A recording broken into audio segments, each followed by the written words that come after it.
volte un luogo non è solo un luogo, a volte è il destino stesso. Per me quel luogo era Bodrum. Sono andato per la prima volta quando ero ancora al liceo. Quel piccolo villaggio di pescatori, silenzioso e quasi dimenticato, sarebbe poi diventato la mia bussola nella vita. Oggi, dopo tanti anni, capisco che Bodrum non è solo mare, è una porta che si apre sull'eternità del passato. All'epoca Bodrum era lontanissima dalla confusione di oggi, dalle barche lussuose e dal turismo sfrenato. C'erano poche case bianche, il profumo del mare e le voci dei pescatori che rompevano il silenzio dell'alba. Non c'era molta elettricità né lamponi, ma c'erano le stelle tante. Qui, in quel paesaggio sospeso nel tempo, ho incontrato il pescatore di Halicarnasso, Javad Shakir Kavashd. Era stato mandato in esilio a Bodrum come detenuto ai lavori forzati. Ma per me le sue parole erano una rivelazione. Le sue storie trasformarono il mio sguardo sul mondo e, in fondo, mi spinsero a diventare guida turistica. Nel 1925, a causa di un articolo, venne condannato al confino, ma una volta scontata la pena non volle più lasciare Bodrum. Aveva trovato lì qualcosa di raro, la libertà dell'anima. Nelle sue righe si sente il respiro dell'Egeo, l'eco dell'antichità e il profondo legame tra l'uomo e la natura. Per noi guide turistiche lui è un maestro, perché ci ha insegnato che non basta raccontare i luoghi, bisogna raccontare anche i tempi. Sulle rive di Bodrum sorge un altro custode del tempo, il castello di San Pietro, costruito nel XV secolo dai cavalieri di San Giovanni, domina ancora oggi il porto con la sua maestosa presenza. Ma ciò che lo rende davvero unico è il museo di archeologia subacquea che ospita al suo interno. È uno dei rari musei al mondo dedicati internamente alla storia sommersa.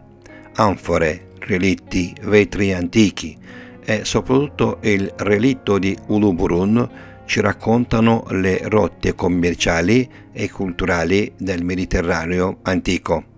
Ciò che un tempo era sommerso, oggi rivive tra le mura di pietra del castello.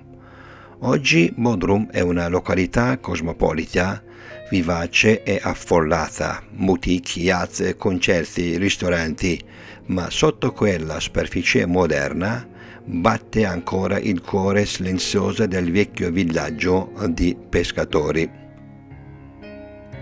Nel cuore dell'antica Caria, lungo le coste dell'Asia Minore, si ergeva una tomba così grandiosa da diventare leggenda. Era il mausoleo di Halicarnasso, un monumento che si fidava il tempo e la memoria, costruito per celebrare la vita e il potere di un uomo, Mausolo, il satrapo che governò con ambizione e visione. Mausolo non era un semplice governatore. Sotto il suo regno la Caria divenne un crocevia di culture, dove l'Oriente persiano incontrava l'Occidente greco. La sua capitale, Halicarnasso, fu trasformata in una città splendente, simbolo di un'epoca di prosperità e innovazione. Ma fu dopo la morte nel 353 a.C. che la sua eredità raggiunse l'apice della grandezza. L'Artemisia II, sua moglie e sorella, ordinò la costruzione di una tomba senza precedenti.